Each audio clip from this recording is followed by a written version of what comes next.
Well, the first thing we ought to do is get rid of these stumbling blocks to keep them from the polls. And then once we do that, over 30 years, I think that people will come around and develop the habit of participating in all elections, local, state, and national.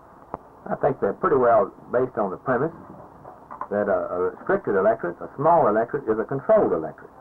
That the effect of this is to enable one party to remain the dominant party. Its basic approach is undemocratic. I think a good example of this is what appears to be a session tomorrow is going to exclude not only Republicans, but the public. Nobody's interested in this but those members of the Democratic Party who happen to occupy positions on these privileged committees. Now that's wrong. This is a public business. It ought to be public, and it ought to be conducted in public.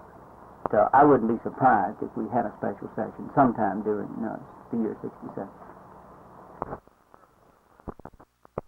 The judges should be represented. The clerks should be represented. Registrars should be represented. Electoral board should be represented. All phases of the election law and people who administer it should be part of it, because after all, this machinery is not just administered by the members of the legislature. I think their lack of knowledge about the election laws is sometimes rather frightening.